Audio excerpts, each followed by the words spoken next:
Bismillahirrahmanirrahim. Bismillahirrahmanirrahim. Assalamualaikum warahmatullahi ta'ala wabarakatuh. Harta yang disimpan di berangkas akan habis tak bersisa. Harta yang disimpan di langit akan selalu kekal abadi selamanya.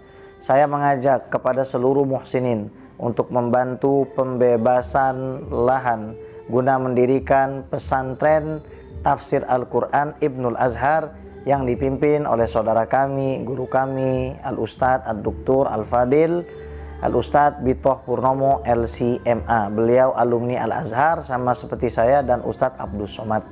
Insya Allah atas rekeningnya atas nama Sahabat Sampai Surga ya. Kita butuh berapa Ustadz? 10.000 meter. 10.000 meter persegi. 1 meternya 100.000. Saya mengajak kepada 10.000 orang muhsinin untuk menyumbang 100.000 rupiah. Ayo kita kejar surga dengan cara berinfak di jalan yang benar, yaitu di jalan ilmunya Rasulullah Sallallahu Alaihi Wasallam.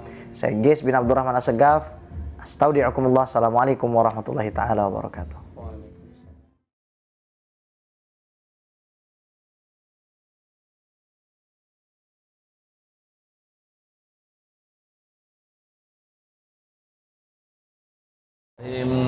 Assalamualaikum warahmatullahi wabarakatuh.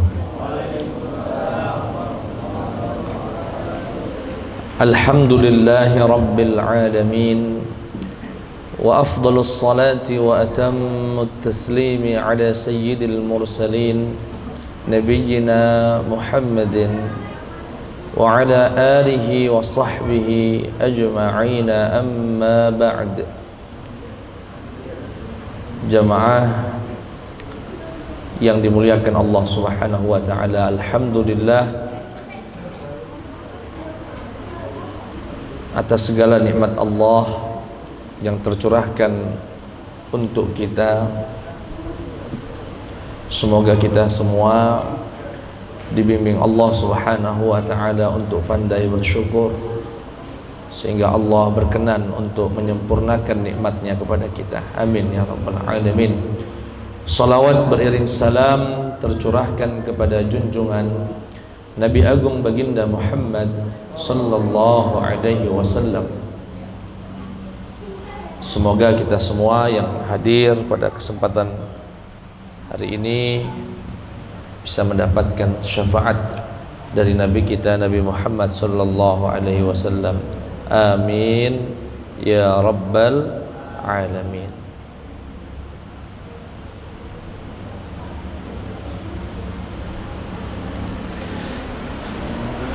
Pada malam hari ini kita akan mengkaji hadis yang sangat penting sekali. Hadis ke-28. Saya bacakan redaksinya.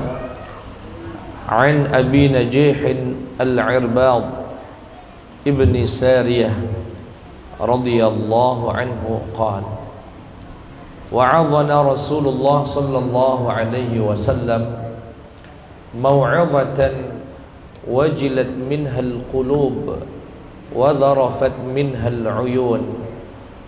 Kata seorang sahabat bernama yang dikenal dengan Abi Najihin Al-Irbad namanya, nama sahabatnya.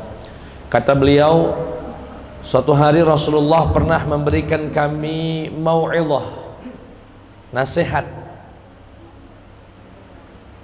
Nasihat itu, kata beliau, membuat hati ini bergetar, dan kedua mata ini, atau mata-mata itu pada meneteskan air mata. Wajilat minhal qulub, hati-hati yang mendengarnya bergetar, dan mata-mata yang menyaksikannya meneteskan air mata. Faqulna ya Rasulullah ka'annaha mau'izatu muwaddi'in fa'awsina. Dan kami pun berkata, ya Rasulullah, seakan mau'izah itu seperti mau'izah perpisahan, seperti nasihat perpisahan. Fa'ausina, Maka dari itu wasiatkan untuk kami ya Rasulullah. Apa wasiatnya? Qal usikum bitaqwallahi azza wa jal. Kata Rasulullah, aku berwasiat kepada kalian untuk bertakwa kepada Allah subhanahu wa ta'ala, menjalankan perintah Allah dan Rasulullah dan menjauhi larangan keduanya. Kemudian apa ya Rasulullah? Was-sam'i wat-ta'ah wa in ta'ammara 'alaikum 'abdun, dan mendengarkan serta taat kepada pemimpin walaupun yang memimpinmu adalah hamba sahaya. Taat, mendengarkan pemimpin walaupun yang menjadi pemimpin adalah seorang hamba sahaya. Kemudian Rasulullah memberikan penjelasan, fa innahu, maka sesungguhnya, man ya'ish minkum, barang siapa yang umurnya panjang di antara kalian, hidup umurnya panjang, fasayara ikhtilafan katsira, akan melihat perselisihan yang begitu banyak, akan melihat perbedaan, perselisihan, bahkan perseteruan, bahkan peperangan yang begitu banyak.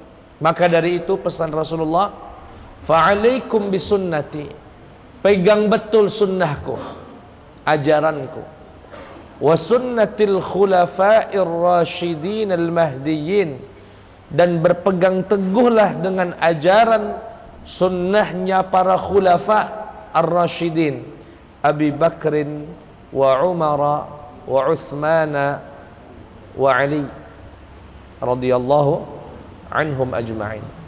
Addu 'alaiha bin nawajid, gigit dengan gerahammu. Ini kiasan yang diartikan sebagai pegang teguh. Addu 'alaiha bin nawajid, gigit dengan gerahammu.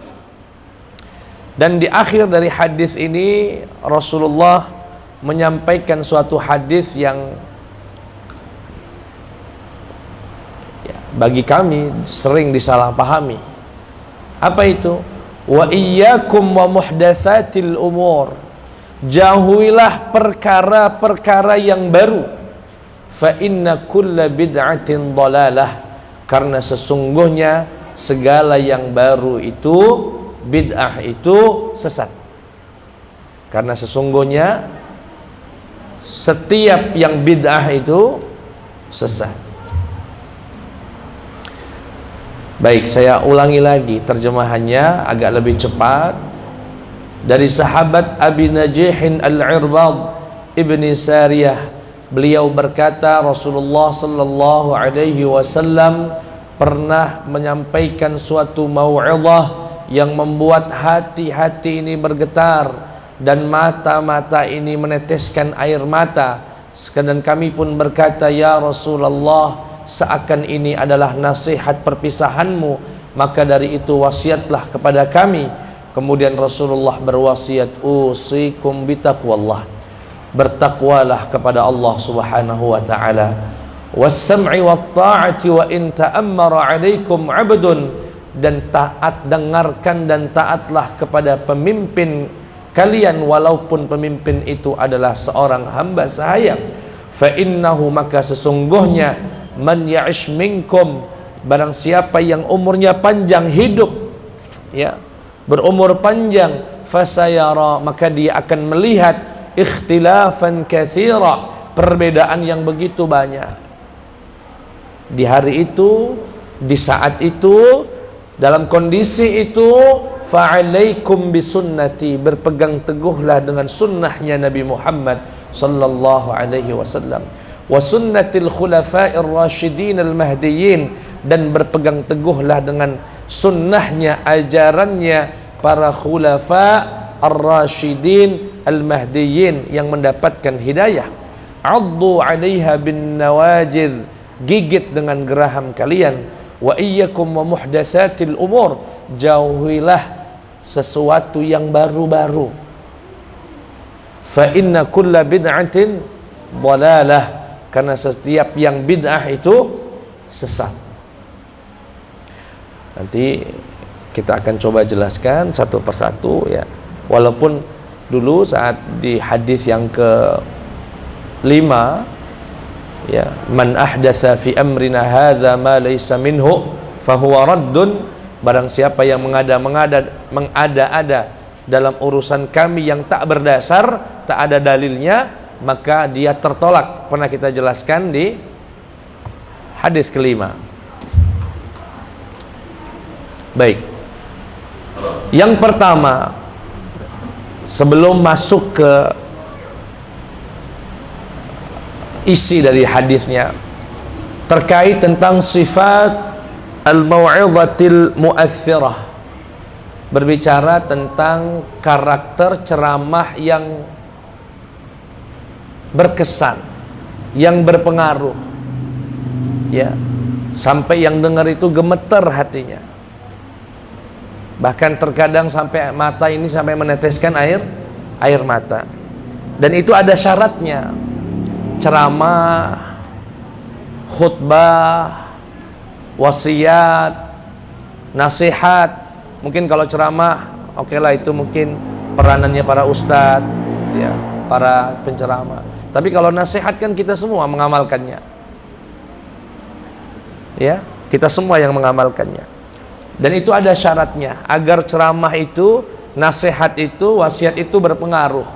Yang pertama, intiqaul mawdu', cerdik dalam memilih judul, memilih tema. Fayambaghi an ya'dhan nasa wa yudzakkirahum wa yukhawwifahum bima yanfa'uhum fi dinihim wa dunyahum. Hendaknya menasihati manusia, mengingatkan mereka, bahkan menakuti mereka untuk sesuatu yang bermanfaat untuk urusan dunia dan akhirat. Baik, singkatnya ya,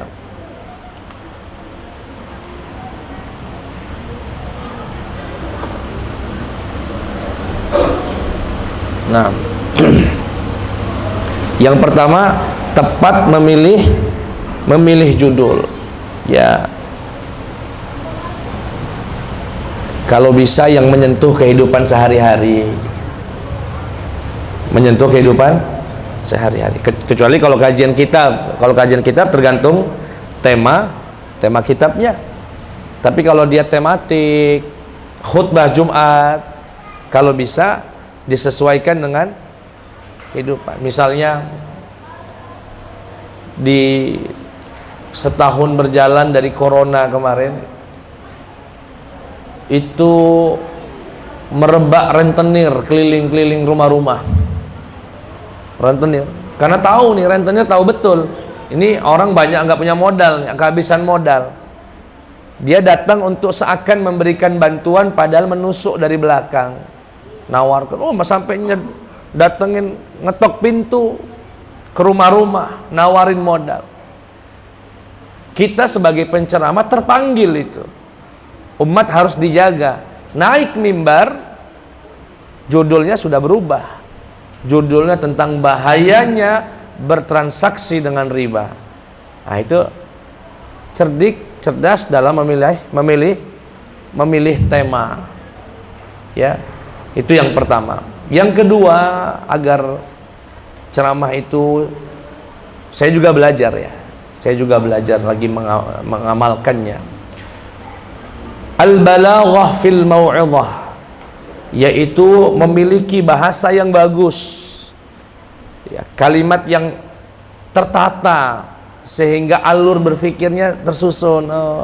Diawali dari definisi, kemudian pembagian, kemudian hukumnya, kemudian kesimpulan.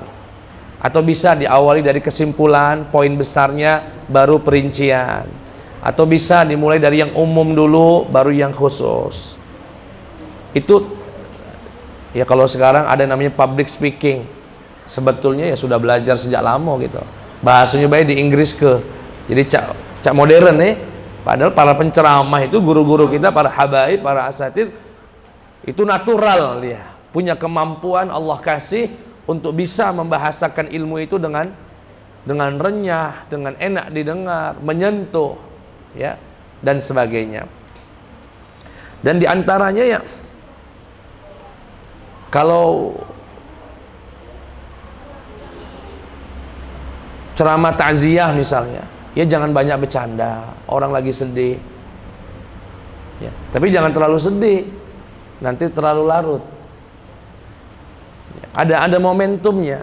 Pernikahan kan momentum bahagia. Ayat yang dibaca innalillahi wa inna ilaihi rajiun. Sedih wong nak nikah. Enggak nyambung. Harus pinter. Kemudian juga timingnya, dan termasuk ya kami sering diundang pernikahan. Undangannya sih jam 11:30. Mulainya 11:30. Sambutannya 20 menit. 2 keluarga, sisa 10 menit. Itulah waktu kami ceramah. Nah, ada makannya. Tadinya nak ceramah lama, jadi nah ini harus pas. Oh, tinggal 5 menit mau sholat zuhur, mereka mau makan, pangkas ceramahnya. Bila perlu muqaddimahnya dihilangkan. Alhamdulillah wassalatu wassalamu ala sayyidina Rasulillah amma ba'd. Jangan alhamdulillahi rabbil alamin hamdas syakirin. Pembukaannya bela 10 menit. Uang nak makan, uang nak sholat, gelisah. Termasuk yasinan ini, nunggu jamaah habis maghrib acaranya, tahu-tahu tinggal 15 menit baca yasinnya, tahlilnya, ada ceramahnya pula. Makanya kami pesan sama teman-teman ya, yang biasa mimpin tahlil yasin, tahlil itu nggak baku, Pak. Nggak harus begitu dibacanya, nggak harus dengan jumlah sekian, itu nggak. Begitu waktu sudah mepet, pangkas zikirnya. Kita nak dapatkan jamaah sholat di awal waktu. Saya duduk sebelah, kemudian sudah mulai terlambat nih. Sampaikan ke moderator, pilih yasin apa tahlil? Pilih yasin atau tahlil? Yasin bayar Ustaz. Ya sudah yasin, tahlilnya kagak. Nah, azan, tahlil apa yasin? Oh, masih ada sekitar 25 menit. Baca yasin, baca tahlil. Tahlilnya toel. Jangan semua dibaca, sholawat dengan Allahumma sholli ala Sayyidina Muhammad, ulang sekali 3 kali. Nanti Allahumma sholli wa sallim wa barik ala Sayyidina Muhammad, ulang 3 kali. Tidak perlu. Ada yang lebih tidak ditunggu, sholat kita. Belum makannya, belum. Akhirnya apa? Yasinan rajin, sholatnya terlambat. Kaki ada orang memang tidak suka yasinan dari awal, memang membid'ahkan itu, ada alasan dia jawab itu. Dia ngomong tuh orang-orang yang ngerjain bid'ah itu. Ya kan? Dikorbankan sholatnya. Tidak pasang ngomong kami. Lah dibela sudah. Mohon maaf ini. Makanya kalau bisa yasinan, kalau memang mulai saja yang ada. Nggak perlu nunggu semua. Harus dikumpul, ditunggu semua. Jangan. Ya. Kalau bisa timingnya pas betul. Ya. Saya pernah diundang yasinan, datang, yasinannya full, karena ini di warga lain, saya tidak bisa, tidak kenal. Yasinannya full, tahlilnya full, sisa sekitar 7 menit lagi lah kita nak makan.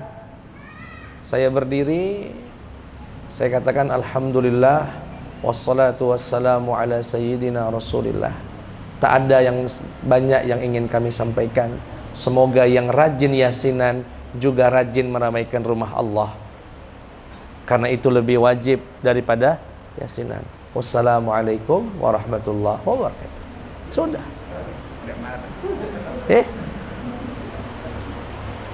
Puja dan puji syukur kehadirat Allah yang maha pengasih lagi. Lama uang nak yasin, nak salat. Padahal itu puja dan puji syukur bukan nggak boleh. Dia terjemahan dari kalimat alhamdulillah wassalatu wassalam, diulang baik. Itu terjemahannya di Indonesia kan, gitu ya. Tapi kalau waktunya panjang, kenapa tidak?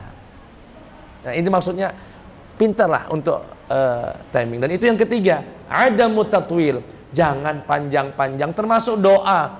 Saya kalau mimpin doa diminta doa yasinan, sudah alhamdulillah wa sallallahu ala sayyidina rasulillah wa ala alihi wa sahbihi ajma'in. Rabbana taqabbal wa awsil thawaba ma qara'na min suratil Fatihah wa min surati Yasin wa min suratil Fatihah ila sayyidina Muhammadin sallallahu alaihi wasallam wa ila jami'i ahli al-qubur minal muslimin wal muslimat wa nakhussu khususan lil fulan.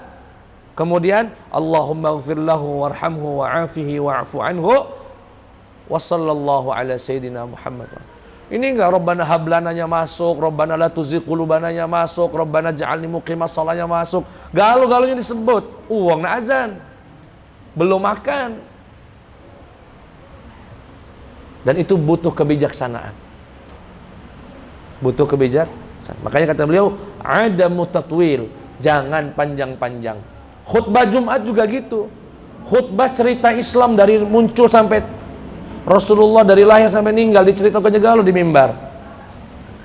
Ya. Khutbah itu 15 menit. 17 menit, sudah. Apalagi di Masjid Agung. Masjid sekelilingnya pasar galau, wong nak dagang. Kan perkantoran.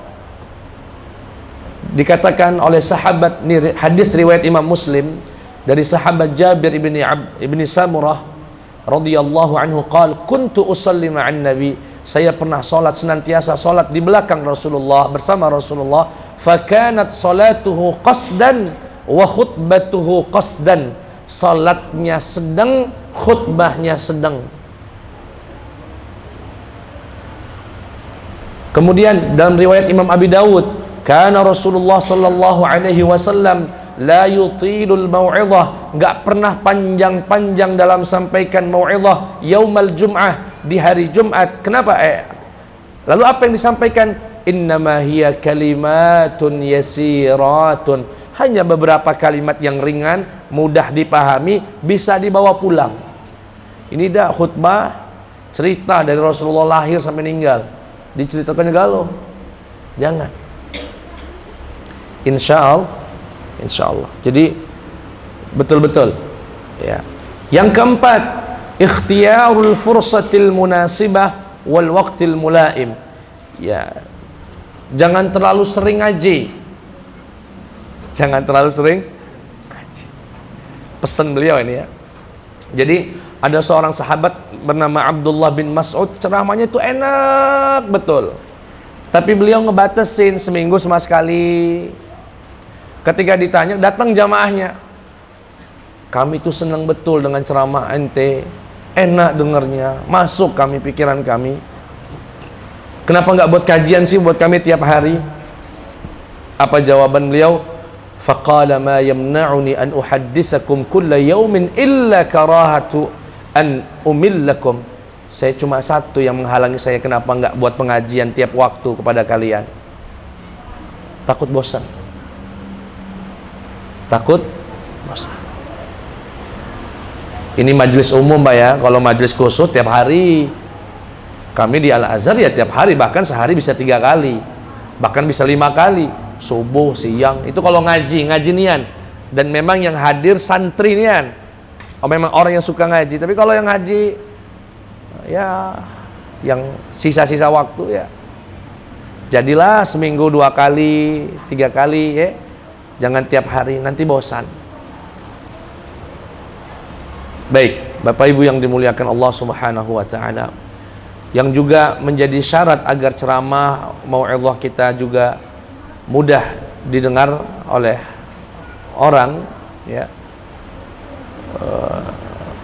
Mohon maaf ya, kadang-kadang khutbah Jumat pakai buku khutbah Jumat sepanjang tahun, dicetak tahun 76, dibaca ke 2020.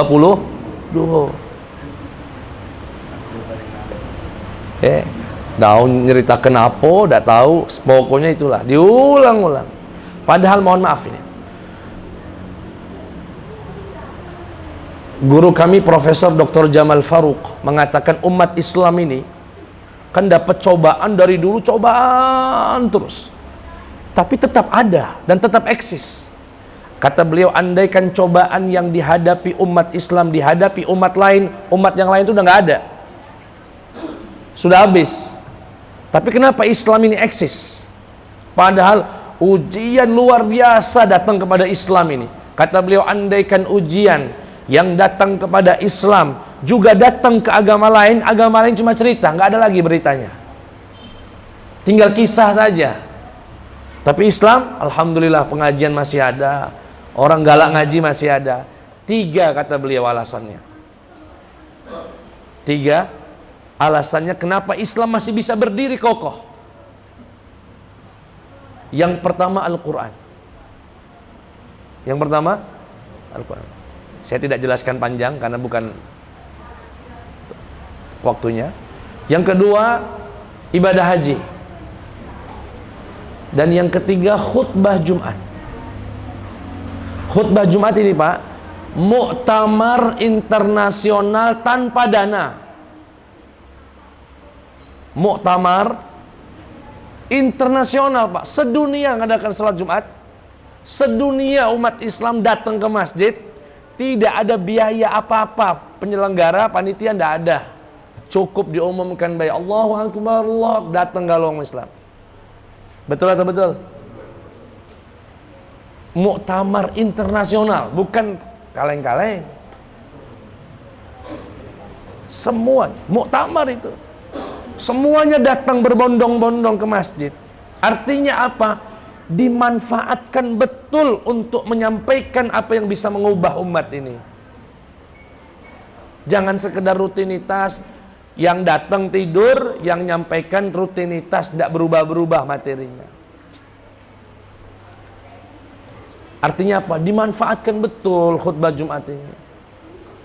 Jadi kalau ada masalah di kampung, sampaikan ke ustadznya. Ustadz, di kampung kita ini Ustadz, masih baik Ustadz, apa dia? Anak-anak pada ngeibon Ustadz, misalnya. Pakai khutbah mimbar itu untuk mengingatkan orang tua atas bahayanya lem aibon itu.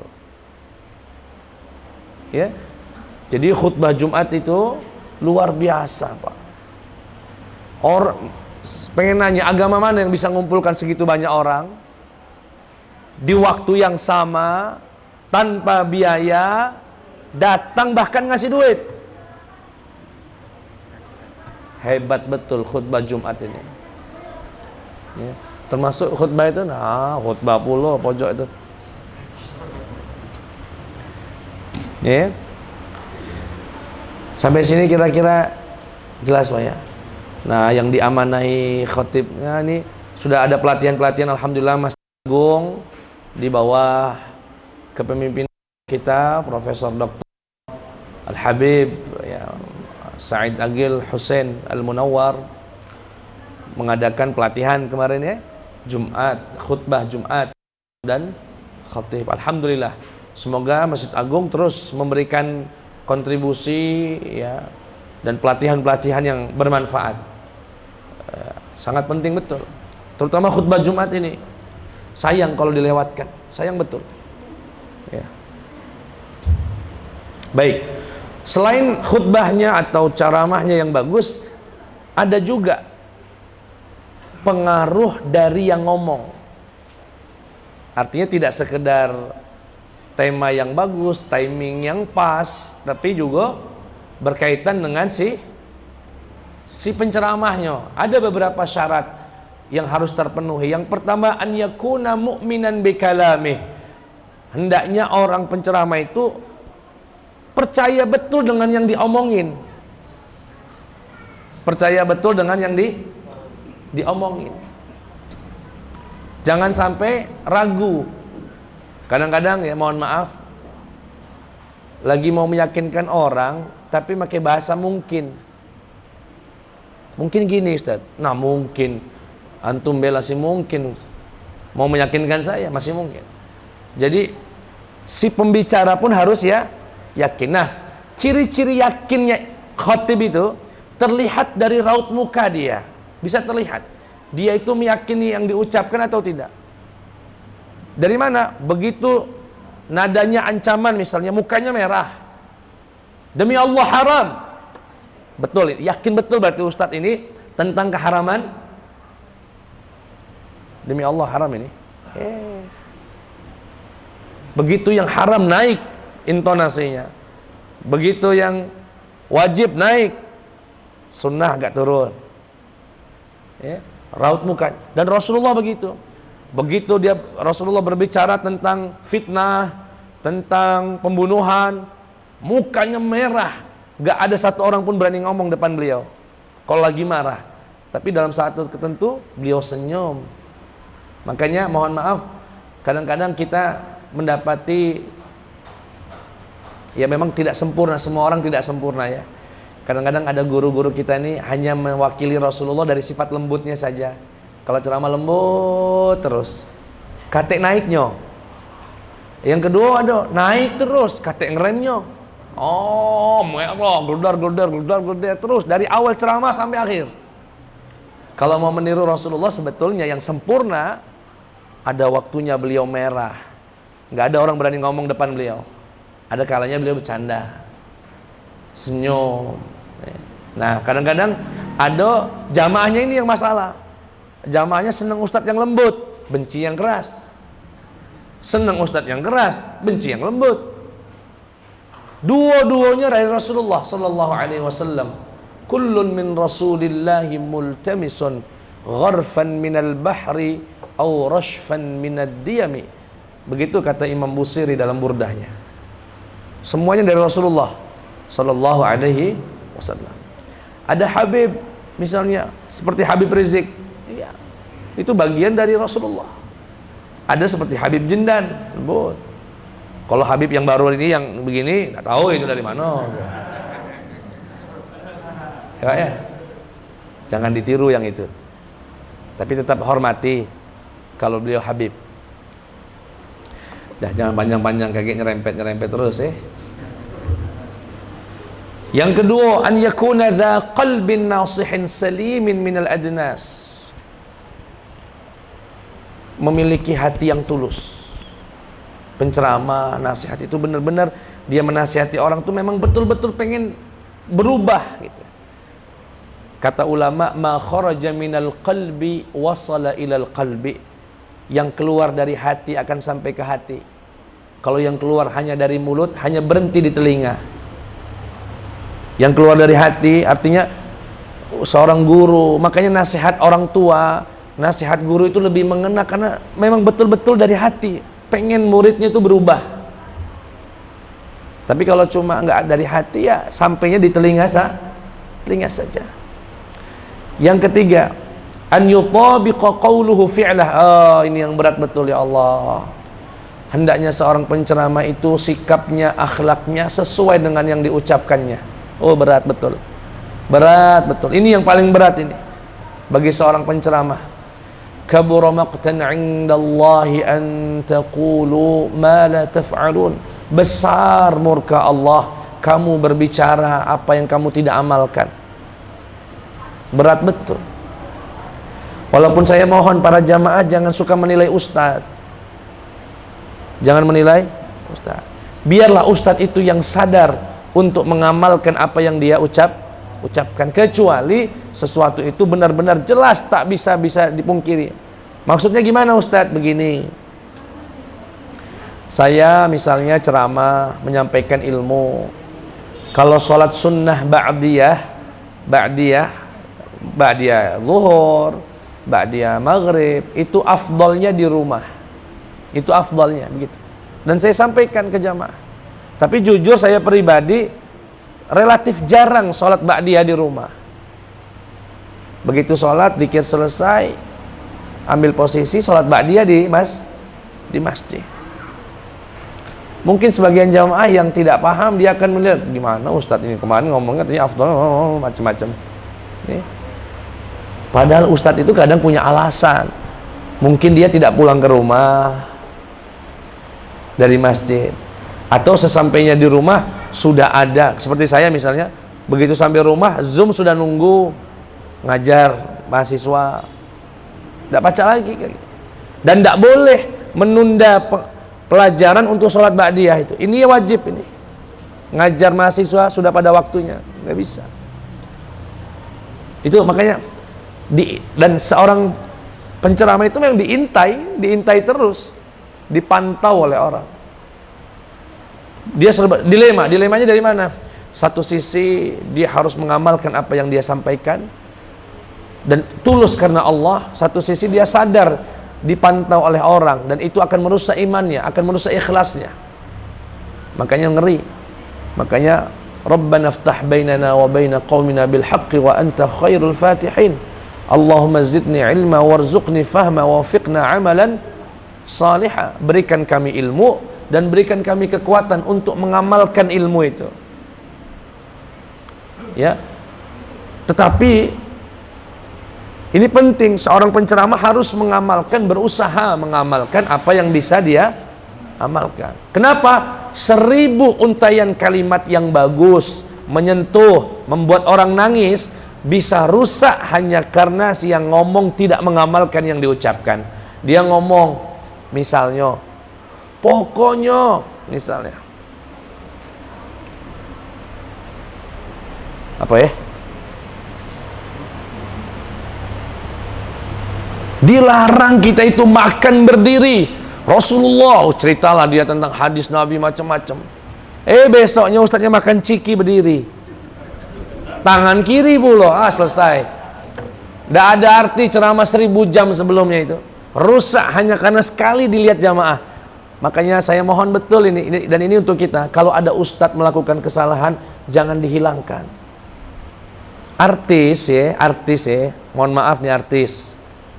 Bezina dia. Viral bahkan. Masuk penjara, ketok palu, artinya resmi masuk penjara. Keluar, antri uang beli tiket.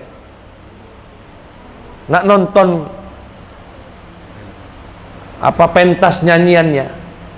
Gitu ya. Tapi begitu AAG misalnya salah sekali, habis beliau. Betul apa betul? Kita yang salah, bukan siapa-siapa. Kita yang tidak profesional. Ya salah manusia. Dia minta maaf sudah. Berikan kesempatan. Makanya ngeri. Kalau peribahasanya apa? Susu belanga nilas apa dia bahasa Indonesia ini? Apa Kak? Nilas setitik merusak susu sebelanga. Gitu ya. Dan kita yang ya namanya manusia, ustadz kepleset, salah. Tapi ya begitulah masyarakat kita. Makanya ngeri betul. Apalagi ustadz sudah tampil di YouTube ini, siap dikoreksi, siap dibantai wong ya. Bismillah baik ya dak. Hati-hati betul. An yutabiqa qawluhu fi'lah. Senantiasa ucapannya sesuai dengan perbuatannya. Baik, itulah kurang lebih terkait tentang tausiah dan masih banyak sebetulnya yang bisa disampaikan di bab itu. Yang kedua, fadlus sahabati wassalahu qulubihim, ya, menunjukkan kadang-kadang begini Pak, ceramahnya sudah bagus, ustadznya sudah keren, memenuhi syarat yang kami sebutkan tadi, tapi orang yang dengerin hatinya batu.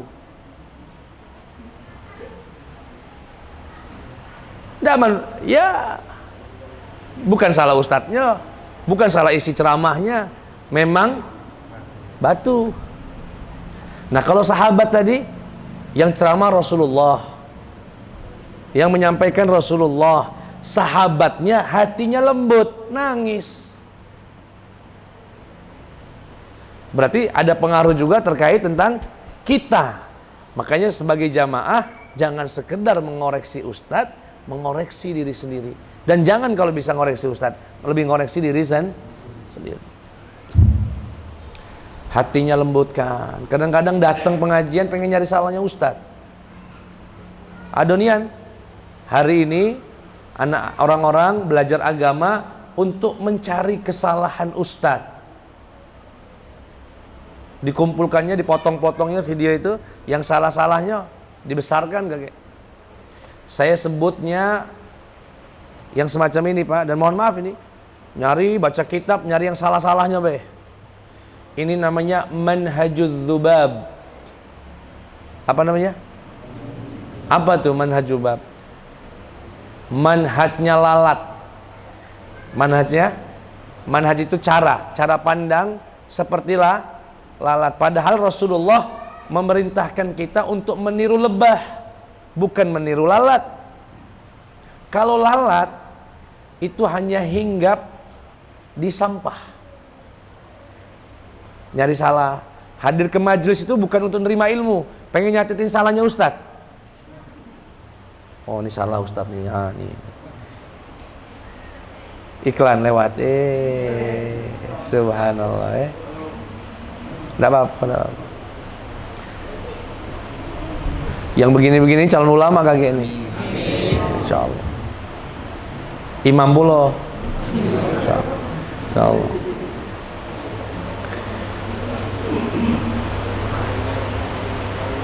Nggak apa-apa Kak. Sampai mana tadi Kak? Lah, baik. Sampai mana tadi ceramahnya? Lalat datang ke pengajian untuk nyari salah, karena ustadznya nggak semanhaj. Ya, dicarikan. Kita itu seperti lebah, hinggap di bunga-bunga untuk mengambil saripatinya. Kemudian dibuatkan madu, kemudian diserahkan kepada manusia. Begitu. Belajar, catat yang bagus, yang kira-kira manfaat, nanti dikumpulkan. Setelah dikumpulkan bisa diamalkan. Bisa diamalkan, sampaikan ke anak, sampaikan ke keluarga, sampaikan ke teman. Ya. Lebah. Ya. Na'udzubillahi min dzalik. Nah, sahabat Rasulullah SAW menjadi contoh terbaik. Mereka nangis, bergetar hati mereka mendengar wasiat dari baginda Muhammad SAW. Baik. Yang berikutnya tidak panjang-panjang karena ya, saya ambil poinnya saja langsung. Wasiat kata Rasulullah, bertakwalah kepada Allah dan taatilah pemimpin. Begitu ya. Oh ini cukup panas ini sebetulnya kalau mau dibahas. Ya. Taat pemimpin yang cak mana Ustaz? Seperti rezim macam naik-naik ya. Yang pertama, Bapak Ibu yang dimuliakan Allah Subhanahu wa taala, kata Rasulullah, usikum bitaqwallah. Bertakwalah kepada Allah dan taatlah kepada pemimpin.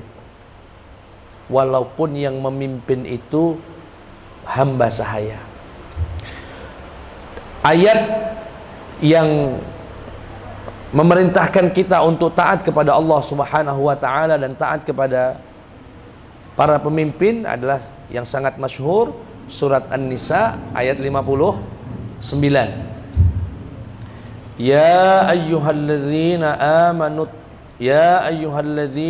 amanu athi'ullaha wa athi'ur rasula wa ulil amri minkum. Hai orang-orang yang beriman, taatilah Allah dan taatilah Rasulullah dan pemimpin kalian, ulil amri. Kata Imam Sya'rawi, coba diperhatikan ayat ini. Begitu ada perintah kepada Allah, perintah taat kepada Rasulullah, kata taatnya diulang. Tapi begitu perintah taat kepada ulil amri, kata taatnya tak disebut dalam Al-Quran. Kata Al-Quran, ya ayyuhalladzina amanu, hai orang-orang yang beriman, ati'ullah, taati Allah, wa ati'ur rasula, dan taati Rasul, wa ulil amri minkum, bukan wa ati'u ulil amri, enggak. Jadi taat sama Allah, taat kepada Rasulullah dan ulil amri.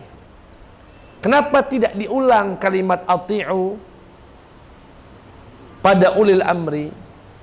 Karena kata Imam Sya'rawi rahimahullah, ketaatan kita kepada ulil amri jika ulil amri taat kepada Allah dan Rasulnya. Artinya jika kebijakan pemimpin sesuai dengan ajaran syariat, sami'na wa ata'na. Sampai sini jelas? Jadi kita taat kepada pemimpin wajib walaupun dia budak sahaya, kalau kebijakannya tidak menyalahi syariat agama kita. Dan syariat yang dimaksud di sini bukan yang khilaf antara mazhab Syafi'i, Hambali, Maliki. Itu versi. Misalnya ulil amrinya ngambil mazhab Maliki, antum mazhabnya Syafi'i, yang nggak boleh protes. Itu hak pemimpin mengambil keputusan. Yang dimaksud tidak boleh menyelisihi Allah dan Rasulnya adalah sesuatu yang prinsip dalam agama. Dan ini tatarannya para ulama saja yang tahu, yang ngaji betul apa saja yang prinsip-prinsip itu. Akidah, ijma'at, yang ijma' para kesepakatan para ulama. Kalau yang masih debatable, masih diperselisihkan, hak pemimpin untuk menentukan pilihannya. Kita taat. Sampai sini jelas ya? Nah, yang jadi titik krusialnya di sini, bagaimana jika pemimpin memiliki kebijakan berselisih dengan prinsip agama? Apakah kita wajib taat? Jawabannya tidak wajib taat. Lalu apakah kita berontak? Tidak boleh berontak. Lalu gimana? Sabar. Pilihannya ada dua. Sabar dan berusaha untuk menasehatinya, ya, menyampaikannya aspirasi, bisa lewat DPRD, bisa lewat DPD, bisa lewat demonstrasi yang damai. Walaupun demonstrasi ini panjang urusannya ke debat, boleh tidak demo ini? Ya intinya nasihatilah. Teknis dalam dunia demokrasi ini mengizinkan demonstrasi itu. Yang penting demonstrasi yang damai. Itu pilihannya. Atau kita berontak, nurunkan presiden, nurunkan pemimpin kita. Dan ini bukan pilihan ahli sunnah wal jamaah. Mohon maaf ya, walaupun kita tidak suka, tidak pas dengan pemimpin yang sekarang atau yang akan datang, jangan memilih untuk berontak. Dulu kalau Habib Rizik sampai mengatakan angkat senjata, kita turunkan presiden, saya yang pertama kali jangan ikuti Habib Rizik. Tapi kalau beliau hanya sekedar kritik, menyampaikan dengan data, silahkan mau diikuti. Tapi kalau sampai angkat senjata kepada pemimpin, saya justru akan di pihak tentara dan ikut perang. Gak boleh. Kenapa? Bukan kita ridho dengan kezalimannya, bukan. Tapi kalau kita berontak, fitnah yang lebih besar akan terjadi. Memang presiden akan begitu saja dengan partai-partainya. Dia punya tentara, punya senjata, kita dari mana? Habis umat ini nanti. Fitnahnya akan berkepanjangan. Datang intervensi dari tenaga pasukan asing, alasannya pasukan perdamaian. Masuk NATO, masuk nanti dari Rusia, macam-macam. Fitnahnya akan jauh lebih besar. Kira-kira paham nih? Ini yang saya pahami Pak ya, yang saya yakini dan yang saya pelajari dari Al-Azhar. Kalau ada yang beda silahkan. Udah Ustadz, kami nak berontak, berontaklah. Bughat namanya.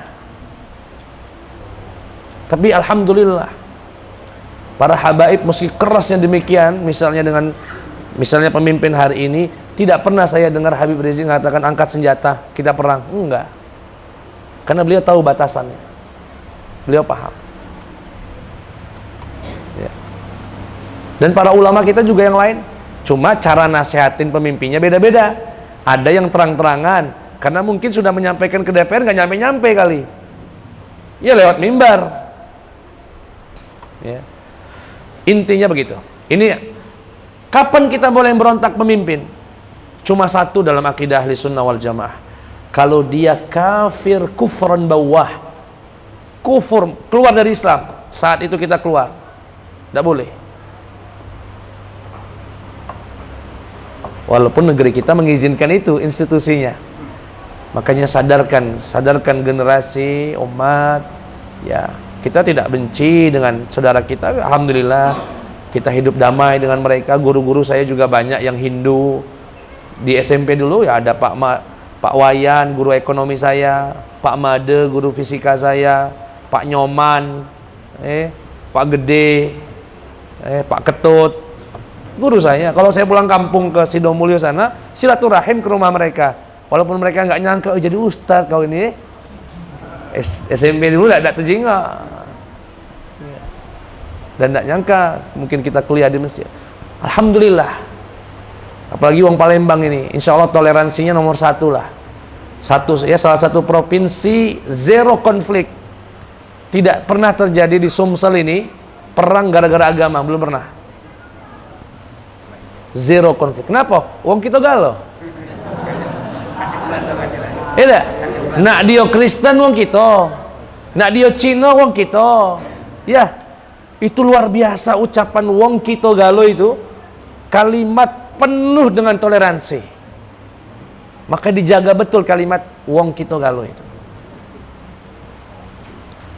Dan jangan pernah ragu siapapun yang mimpin negeri ini dengan umat Islam, insya Allah gak mungkin kami ya akan buat zalim sama saudara-saudara kita. Tangga kita yang Kristen aman. Bahkan di Lampung itu, di UIN Lampung, depan UIN Lampung itu ada rumah orang Hindu, cuma satu itulah. Sisanya Muslim kalau mahasiswa. Aman, nyaman, tentram, kaya lagi, insya Allah. Nah, kalau kita nggak setuju dengan kebijakan pemimpin kita boleh protes dengan nasihat, dengan adu argumentasi, sampaikan lewat jalur konstitusi, sampaikan, ya, batasan maksimalnya tidak boleh berontak. Kenapa? Bukan ridho dengan kezaliman, tetapi itu pasti akan berdampak kepada fitnah yang lebih besar. Fitnah yang lebih, akhirnya kita perang sendiri, perang sama keluarga sendiri, saudara sendiri nanti. Na'udzubillahi min. Kalau sudah perang, ya kayak Ukraina Rusia, nggak nyaman lagi, nggak baca ngaji mah ini lagi, bubar. Alhamdulillah, banyaklah, apalagi kalau di kajian ini dicampur dengan geopolitik, adanya politik-politik luar negeri yang terus mengintai, pengen betul negeri ini pecah menjadi beberapa negara. Ya. Dah itu baik ya. Intinya taatlah kepada pemimpin selama kebijakannya sesuai dengan syariat kita. Tidak sesuai jangan diikuti. Ya, tapi jangan berontak. Sabar be. Nanti Allah juga yang hisab mereka. Ya enggak? Kata Rasulullah, ya Allah, siapapun yang memimpin umatku dan dia menyusahkan umatku, susahkan dia, gitu. Dan barang siapa yang memimpin umatku dan dia ingin kebaikan buat umatku, bantu dia. Insya Allah. Insya Allah. Baik. Nah yang terakhir, ini tentang bid'ah ini. Bid'ah terus Begini Pak, saya akan berikan beberapa kalimat tentang bid'ah dan saya tutup dengan itu saja. Jangan lagi debat seputar bid'ah apakah terbagi menjadi 2 atau tidak terbagi. Kalau mazhab Syafi'i kan ada bid'ah hasanah, ada bid'ah sayyi'ah atau madmumah.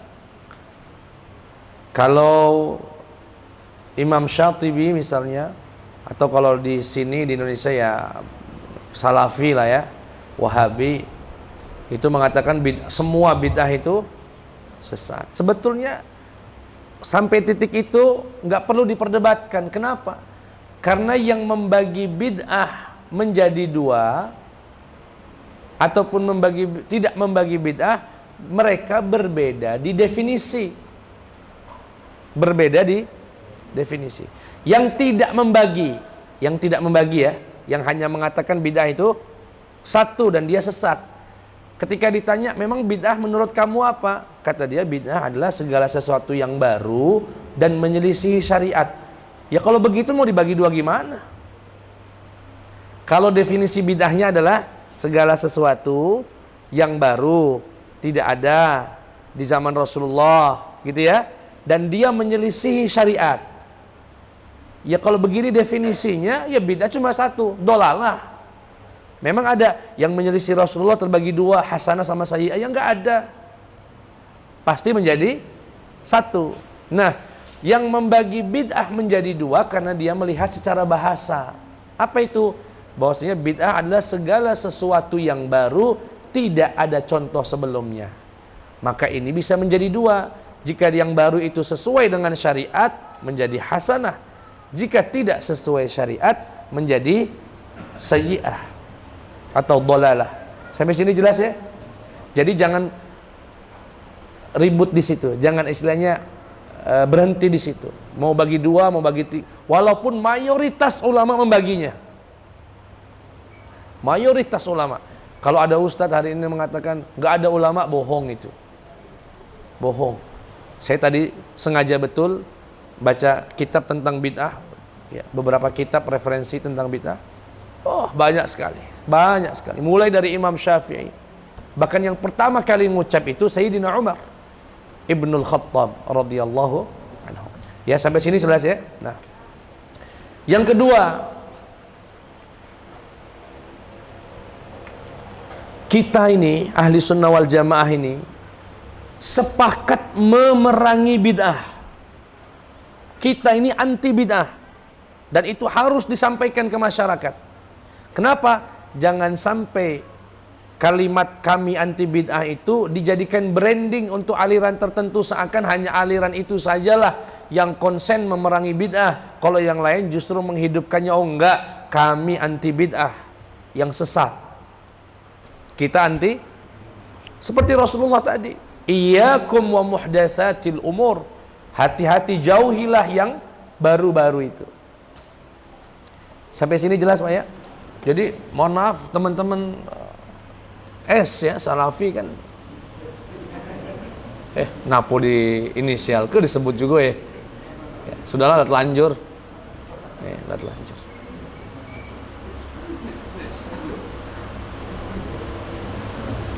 Aku tuh sebetulnya tidak galak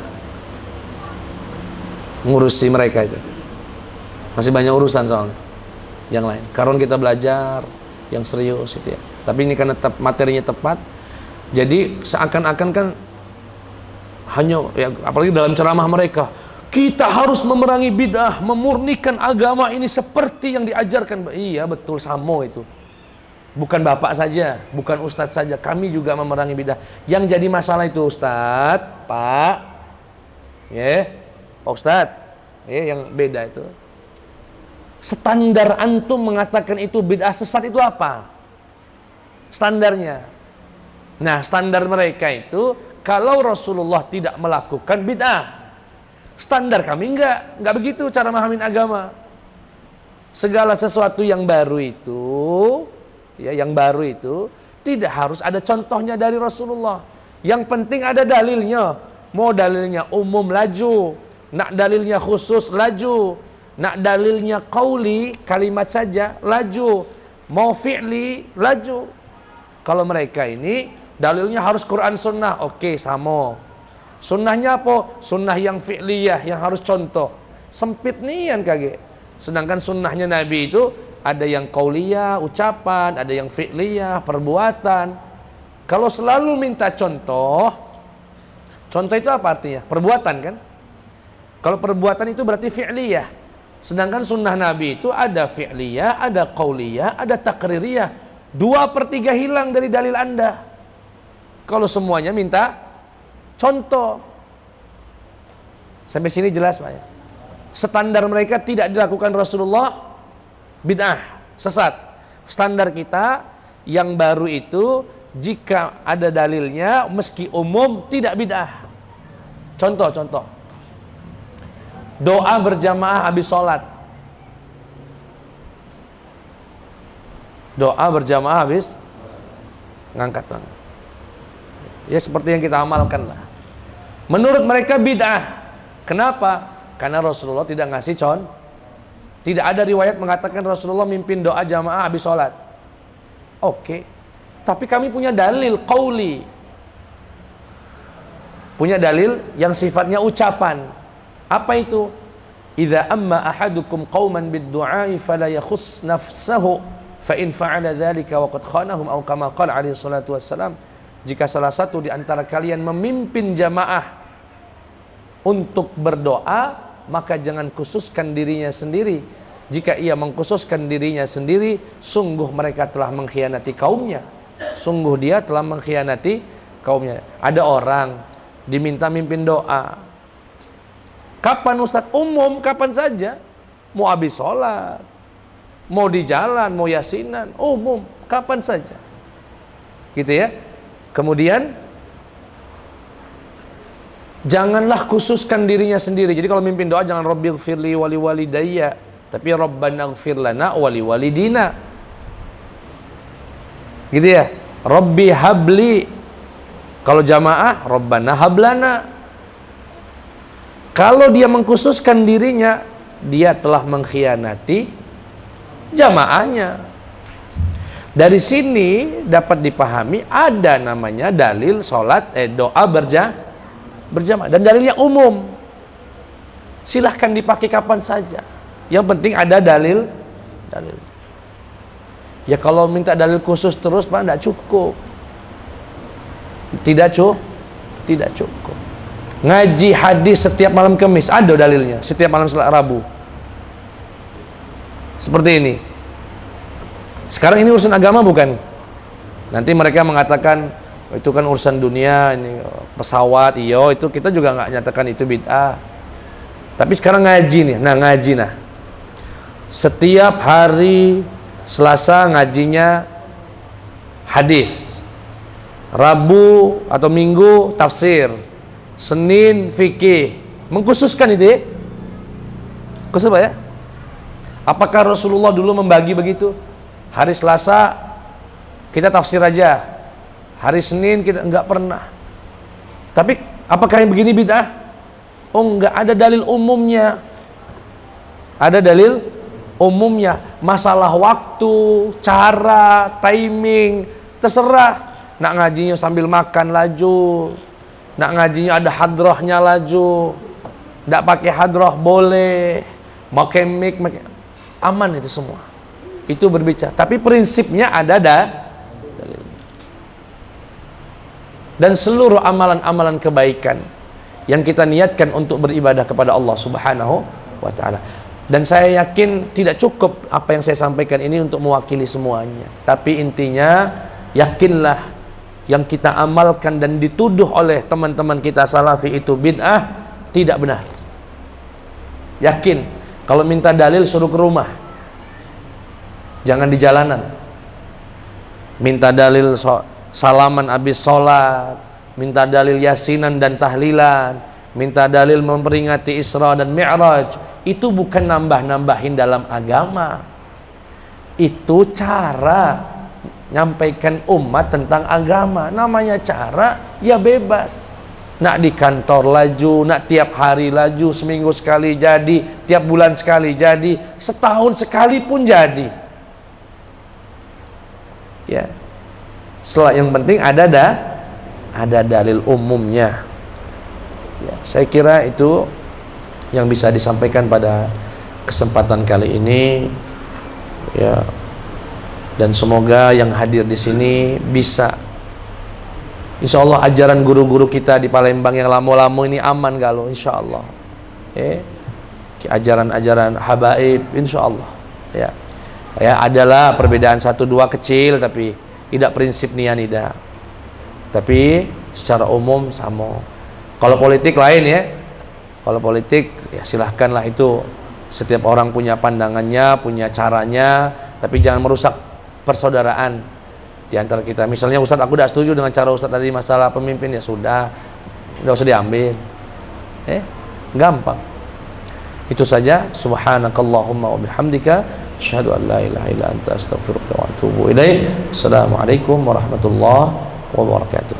Kalau ada yang mau ditanyakan